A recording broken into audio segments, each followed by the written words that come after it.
So hello guys, आप लोग को स्वागत है गुरुजी किंग में।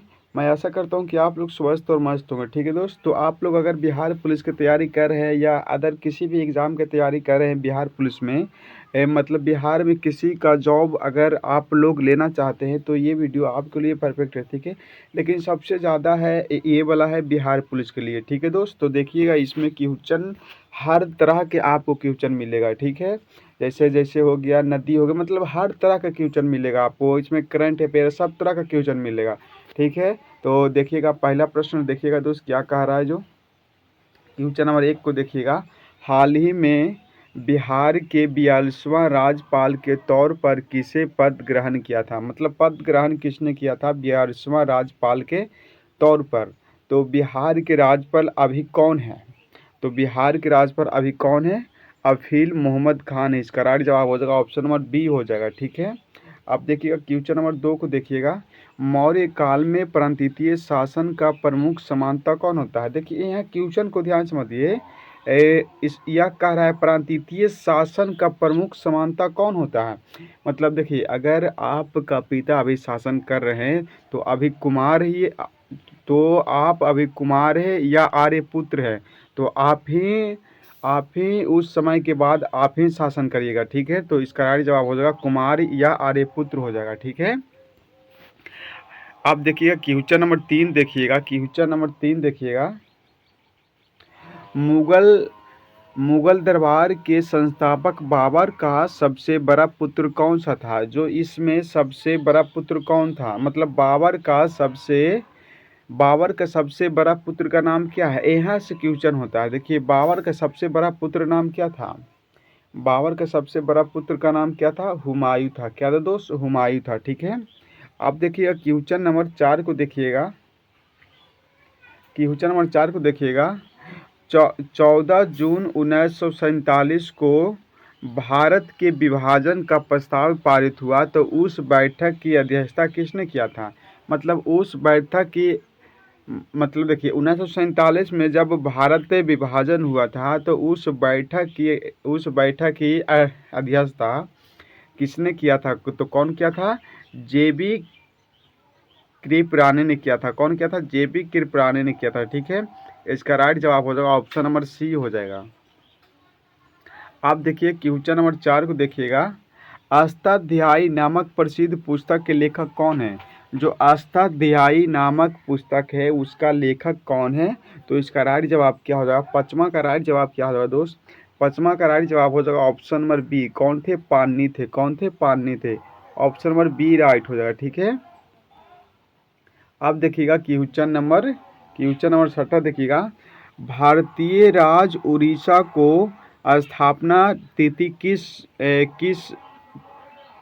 तिथि को हुई थी। मतलब भारतीय राज्य उड़ीसा को स्थापना किस तिथि को हुआ था। मतलब उड़ीसा राज्य किस तिथि को हुआ था। तो इसका राइट जवाब क्या हो जाएगा? 1 अप्रैल 1937 को हुआ था। कब हुआ था?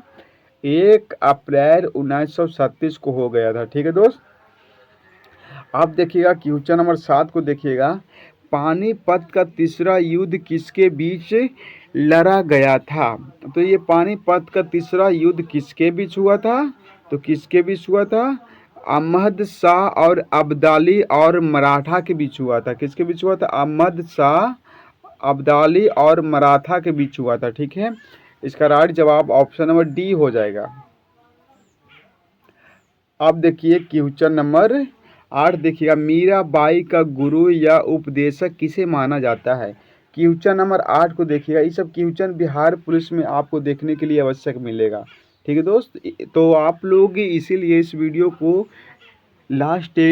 शुरू से लेकर लास्ट तक देखिएगा। और जो जो भाई अभी तक मेरे चैनल को सब्सक्राइब नहीं किया है पहले सब्सक्राइब भी कर लेगा। ठीक है, तो देखिए क्वेश्चन नंबर 8, मीराबाई का गुरु या उपदेशक किसे माना जाता है। तो किसे माना जाता है। तो इसका राइट जवाब क्या हो जाएगा आप लोग का? रैदास या रविदास को माना जाता है। ठीक है, रैदास या रविदास को माना जाता है। ठीक है दोस्त, अब देखिएगा क्वेश्चन नंबर 9 देखिएगा, इनमें से कौन सी रचना पतंजलि द्वारा रचित है। मतलब इसमें चार गो ऑप्शन दिया है। इसमें कौन सा ऐसा रचना है जो पतंजलि द्वारा रचित है? इसका राइट जवाब बताइए कौन सा है? महाभाष्य है जो पतंजलि द्वारा रचित है। ठीक है, इसका ऑप्शन नंबर ए राइट हो जाएगा। अब देखिएगा क्वेश्चन नंबर 10 देखिएगा।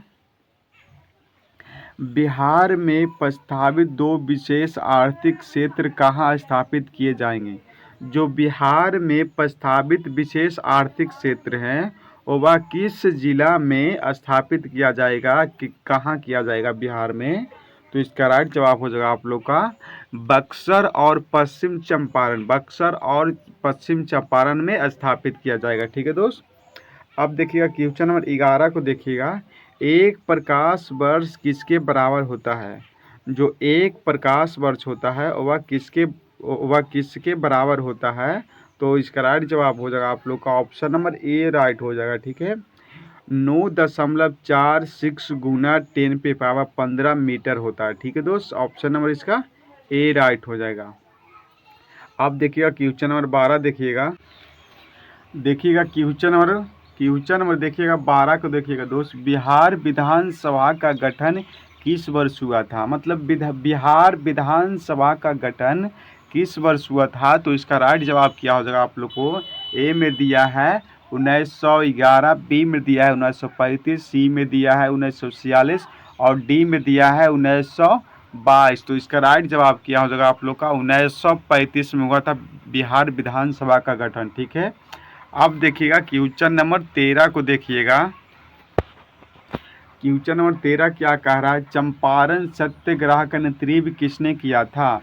जो इसमें है चंपारण सत्याग्रह का नेतृत्व किसने किया था? इसका राइट जवाब बताइए। ए में दिया है महात्मा गांधी, बी में दिया है जवाहरलाल नेहरू, सी में दिया है सुभाष चंद्र बोस और डी में दिया है सरदार पटेल। तो चंपारण सत्याग्रह का नेतृत्व किसने किया था? महात्मा गांधी ने किया था। और कब हुआ था चंपारण सत्याग्रह? कब हुआ था? 1917 में हुआ था। कब हुआ दोस्त? 1917 में हुआ था। कब हुआ था? 1917 में हुआ था चंपारण सत्याग्रह। अब देखिएगा क्वेश्चन नंबर 14 को देखिएगा क्या कह रहा है। जो नालंदा विश्वविद्यालय की स्थापना किसने किया था? जो नालंदा विश्वविद्यालय है उसका स्थापना किसने किया था? उसका स्थापना ए में दिया है चंद्रगुप्त मौर्य, बी में दिया है कुमारगुप्त प्रथम, सी में दिया है हर्षवर्धन और डी में दिया है अशोक। तो इसका राइट जवाब क्या हो जाएगा? कुमारगुप्त प्रथम। चाहे कुमारगुप्त बोलिए या कुमारगुप्त प्रथम बोलिए, इसका राइट जवाब हो जाएगा ऑप्शन नंबर बी। और नालंदा विश्वविद्यालय की जो आग लहका दिया था वह कहाँ लहकाया था? बख्तियार खिजली ने आग लहका दिया था और नालंदा विश्वविद्यालय 6 महीना तक लगातार लहकता रहा था। ठीक है दोस्त। तो अब देखिएगा क्वेश्चन नंबर 15 देखिएगा। बिहार का लोक नृत्य झिंझिया मुख कहाँ किया जाता है? तो बिहार का लोक नृत्य झिंझिया मुख कहाँ किया जाता है? तो इसका राइट जवाब क्या हो जाएगा दोस्त? कहाँ किया जाता है? इसका ए में दिया है उत्तर बिहार, दक्षिण बिहार, मध्य क्षेत्र या संपूर्ण बिहार। संपूर्ण बिहार का मतलब क्या हो गया? संपूर्ण मतलब पूरा बिहार करता है? नहीं। मध्य क्षेत्र में करता है? नहीं। ये कहाँ करता है? कहाँ करता है? उत्तर बिहार में करता है। ठीक है, इसका राइट जवाब हो जाएगा ऑप्शन नंबर ए हो जाएगा। अब देखिएगा क्वेश्चन नंबर 16 को देखिएगा। बिहार का राज पशु कौन सा है? मतलब इसमें बिहार का राज पशु कौन सा है? ए में दिया है हाथी, बी में दिया है गौर या भारतीय बाइसन और सी में दिया है बाघ और डी में दिया है हिरन। तो इसका राइट जवाब क्या होगा? बिहार का राष्ट्रीय पशु कौन है? गौरैया बोला जाता है या गौर बोला जाता है। ठीक है, इसका ऑप्शन नंबर बी राइट हो जाएगा। अब देखिए क्वेश्चन नंबर 17 देखिए। पटना साहिब गुरुद्वार किससे संबंधित है? जो पटना साहिब का गुरुद्वार है वह किससे संबंधित है? तो वह किससे है दोस्त?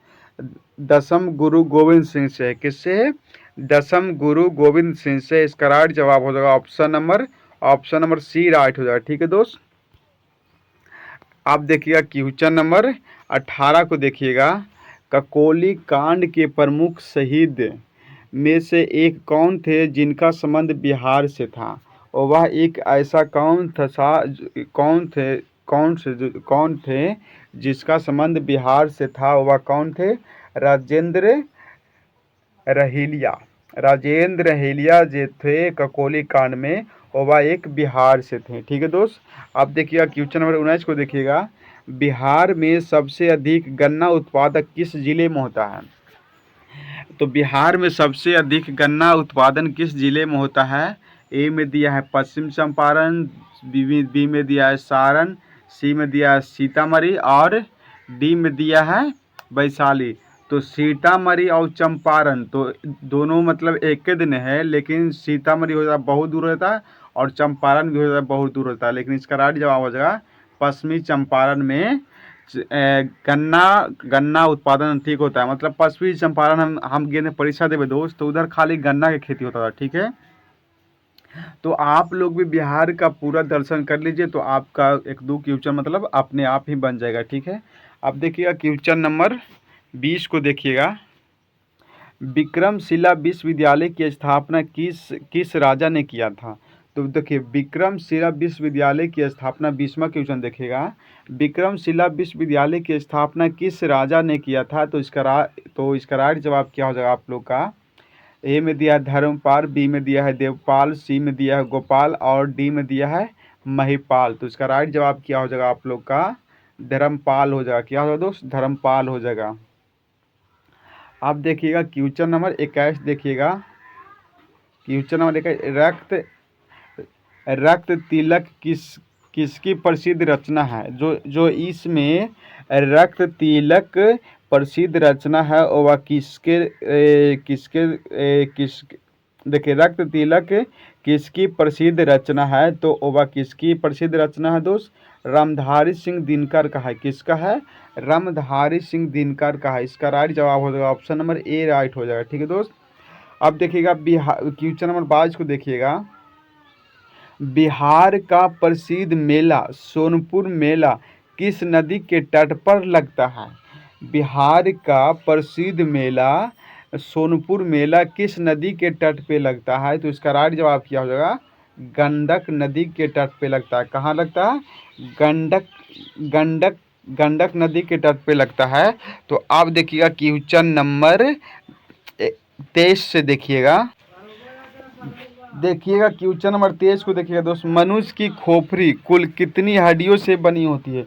जो मनुष्य का खोपड़ी है ना, वह कितनी हड्डियों से मिलकर बना होता है? ए में दिया है 80, बी में दिया है 22, सी में दिया है 160 और डी में दिया है 29। तो कितने हड्डियों से बना होता है? मनुष्य का खोपड़ी कितने हड्डियों से बना होता है? 22 से बना होता है। इसका राइट जवाब हो जाएगा ऑप्शन नंबर बी हो जाएगा।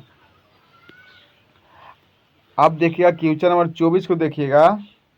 निम्नलिखित में से कौन सा अंगक पादप कोश का अनुपस्थित होता है? मतलब इसमें ऐसा कौन सा है जो पादप कोश का अनुपस्थित होता है? तो इसका राइट जवाब क्या हो जाएगा आप लोग का?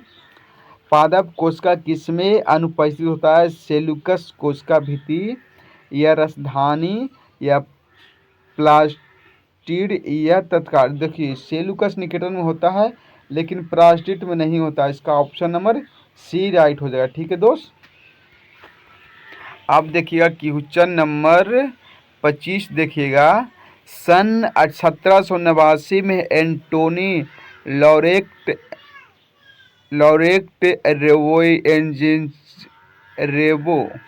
रेवो इंजीनियर का रसायन विज्ञान के क्षेत्र में सबसे प्रमुख योगदान निम्नलिखित में से कौन सा था? इसका कौन सा था दोस्त? द्रव्यमान संरक्षण का नियम था। किसका था?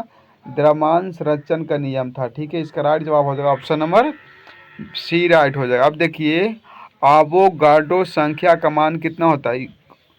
एवोगाड्रो संख्या का मान कितना होता है? एवोगाड्रो संख्या का मान कितना होता है? इसका राइट जवाब हो जाएगा ए हो जाएगा। ठीक है। अब देखिए क्वेश्चन नंबर 22 देखिएगा। किसी वस्तु का प्रतिबिंब मानव नेत्र के किस भाग पर बनता है? किसी वस्तु का प्रतिबिंब मानव नेत्र के किस भाग पर बनता है? तो इसका राइट जवाब क्या हो जाएगा? किस पे बनता है? ए में दिया है नहीं, इसका राइट जवाब आप लोग को हम बताते हैं। इसका राइट जवाब हो जाएगा कॉर्निया पे बनता है। किस पे बनता है? जो कॉर्निया पे बनता है। ठीक है, इसका राइट जवाब हो जाएगा ऑप्शन नंबर सी हो जाएगा। अब देखिएगा क्वेश्चन नंबर 28 देखिएगा, निम्नलिखित में से सल्फ्यूरिक अम्ल का रासायनिक सूत्र कौन सा है? जो इसमें है सल्फ्यूरिक अम्ल का रासायनिक सूत्र क्या होता है, इसको तो याद करना होगा दोस्त। ठीक है, सल्फ्यूरिक अम्ल का रासायनिक सूत्र क्या होता है? तो इसका राइट जवाब क्या हो जाएगा? H2SO3 होता है। H2SO3 होता है। इसका राइट जवाब ऑप्शन नंबर डी हो जाएगा। ठीक है, अब देखिए क्वेश्चन नंबर 29 देखिएगा, हुकबर्म से होने वाला रोग क्या कहलाता है? हुकबर्म से होने वाला रोग क्या कहलाता है? 29 का क्वेश्चन देखिएगा, इसका राइट जवाब हो जाएगा एलिफेंटिसी होता है। क्या होता है? एलिफेंटिसी होता है। इसका राइट जवाब ऑप्शन नंबर सी राइट हो जाएगा। अब देखिए क्वेश्चन नंबर 30 देखिए, गति का ये सही मात्रक क्या होता है? जो गति का एसआई मात्रक क्या होता है? गति का एसआई मात्रक होता है मीटर प्रति सेकेंड होता है। ठीक है दोस्त, 30वां का जवाब देखिएगा, गति का एसआई मात्रक क्या होता है? मीटर प्रति सेकेंड होता है। इसका राइट जवाब हो जाएगा ऑप्शन नंबर बी हो जाएगा। अब देखिए क्वेश्चन नंबर 32 देखिएगा, निम्नलिखित में से कौन सी पेशियों गर्भाशय, आँख की पार्ता और श्वसनी में पाई जाती है? देखिए इसमें निम्नलिखित में से कौन सी पेशियाँ गर्भाशय, आँख की परितकाय और श्वसनी में पाई जाती है? देखिए इसका राइट जवाब कैसे बताइएगा? जैसे जैसे कि देखिएगा चिकनी, जैसे पेशियाँ गर्भाशय बोल रहे हैं दोस्त, तो वहाँ होता है चिकनी हड्डी, चिकनी पेशियाँ होता है। ठीक है दोस्त, काहे कि आप लोग समझ भी रहे हैं। इसका ऑप्शन नंबर सी राइट हो जाएगा। आप देखिए क्वेश्चन नंबर 32 देखिएगा, यदि किसी व्यक्ति का रक्त समूह ए बी है तो वह 32 वाला क्वेश्चन बता रहे हैं, तो वह किस रक्त समूह वाले व्यक्ति को रक्त दे सकता है? देखिए अगर आपका ए बी है ना दोस्त, तो मतलब ए बी है तो आप ए सी को दे सकते हैं, ए बी को दे सकते हैं, लेकिन ओ का नहीं देते हैं। ओ सर्वदाता कहलाता है, और ओ जो होता है जो सबको दे सकता है, लेकिन ओ किसी से ले नहीं सकता है। तो उसका राइट जवाब हो जाएगा ए बी समूह वाले व्यक्ति को। ठीक है दोस्त, इसका राइट जवाब ऑप्शन नंबर ए बी हो जाएगा। अब देखिएगा क्वेश्चन नंबर 33 देखिएगा, दाद जो मनुष्य में एक आम त्वचा संक्रमण है के लिए कौन सा कवक जिम्मेदार है? ठीक है दोस्त, देखिए दाद जो मनुष्य में एक आम त्वचा संक्रमण है और वह कौन सा कवक से जिम्मेदार है? तो इसका राइट जवाब क्या हो जाएगा? इसका राइट जवाब बताइए। दाद के कैसे होता है? दाद होता है एक टाइकोफाइट्स होता है। ठीक है, इसका राइट जवाब हो जाएगा ऑप्शन नंबर बी राइट हो जाएगा। ठीक है दोस्त, अब देखिएगा क्वेश्चन नंबर 34 तो हो गया। अब देखिए क्वेश्चन नंबर 35 देखिएगा, क्वेश्चन नंबर 34 से देखिएगा दोस्त, संगमरमर का रासायनिक सूत्र क्या होता है? संगमरमर का रासायनिक सूत्र क्या होता है? इसका राइट जवाब बताइए। संगमरमर का रासायनिक सूत्र क्या होता है? CaCO3 होता है। CaCO3 होता है। इसका राइट जवाब ऑप्शन नंबर सी हो जाएगा। अब देखिए क्वेश्चन नंबर 35 देखिएगा, निम्नलिखित में से ऊर्जा का आयनिक अनामी सूत्र क्या होता है? अनामी सूत्र बोलिए या विमीय सूत्र बोलिए। ठीक है, तो निम्नलिखित में से ऊर्जा का अनामी सूत्र कौन सा होता है? Ml2 और Ml2 होता है, और टी पे पावर -3 होता है। ठीक है दोस्त, इसका राइट जवाब हो जाएगा आप लोग का ऑप्शन नंबर सी हो जाएगा। अब देखिए क्वेश्चन नंबर 36 देखिएगा, क्वेश्चन नंबर 36 देखिएगा, कार्बन समूह में कौन सा उपधातु अपने पड़ोसी तत्वों टीन और सिलिकॉन के समान रासायनिक गुण प्रदर्शित करता है। तो कौन करता है? ये कौन करता है? जर्मेनियम करता है। कौन करता है दोस्त? जर्मेनियम करता है। इसका राइट जवाब हो जाएगा ऑप्शन नंबर ए हो जाएगा। अब देखिए क्वेश्चन नंबर 37 को देखिएगा।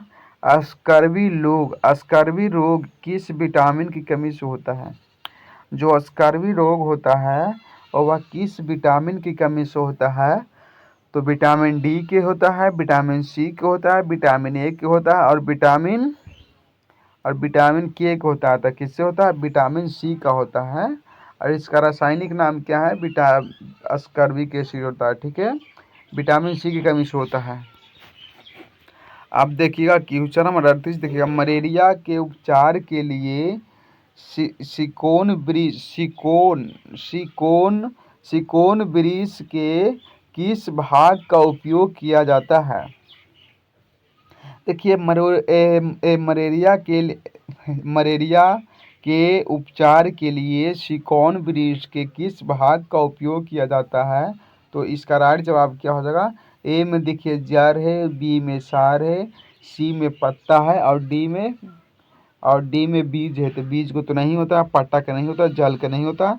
जो सिकोन का वृक्ष का उपयोग होता है, साल का उपयोग किया जाता है। ठीक है दोस्त, तो आप देखिएगा शीतल पेय में निम्नलिखित में से किस गैस का उपयोग किया जाता है? किसका किया जाता है? शीतल पेय में क्या? CO2 का मतलब कार्बन डाइऑक्साइड किया जाता है। ठीक है दोस्त, इसमें इसका राइट जवाब हो जाएगा कार्बन डाइऑक्साइड का उपयोग किया जाता है। अब देखिएगा निम्नलिखित में से बल का अनामीय सूत्र क्या होता है? बल का अनामीय सूत्र होता है, इसका राइट जवाब हो जाएगा M/L/2 T⁻⁻2 होता है। देखिए अब क्वेश्चन नंबर 41 मैथ आ गया है। एक व्यक्ति एक ट्रांजिस्टर 10% की हानि पर बेचता है। देखिए 10% का हानि पर बेचेगा ना दोस्त, तो 10 से 9 हो जाएगा। ठीक है, 10 से 9 हो जाएगा और 9 के मान दिया है, इतना पे हानि बढ़ता है। कितना पे? देखिए 450 रुपया में बेचता है, तो 9 के मान दिया है इतना, तो 9 पचे 45 मतलब 50 बार में कट जाएगा और तो 50 बार में कट जाएगा तो इसका बराबर हो जाएगा 50 गुना 10 करिएगा तो कितना हो जाएगा? 500 हो जाएगा। ठीक है दोस्त, इसका राइट जवाब हो जाएगा ऑप्शन नंबर ए हो जाएगा। ये सब तो निकालना है, ये सब तो निकाल सकते हैं अपने आप के। दिए गए विकल्पों में से हरदी शब्द का तत्सम रूप कौन सा है? देखिए इसमें हरदी शब्द का तत्सम रूप कौन सा है? मतलब 45 का क्वेश्चन देखिएगा। हरदी शब्द का तत्सम रूप क्या हो जाएगा? हरिद्रा हो जाएगा। ठीक है दोस्त, हरिद्रा हो जाएगा। तो आज आपसे हम माफ़ी मांगते हैं कि आज अभी हमको से 100 क्वेश्चन नहीं हो पाएगा दोस्त। तो मिलते हैं अब नेक्स्ट वाला वीडियो में। तो जय हिंद, जय भारत।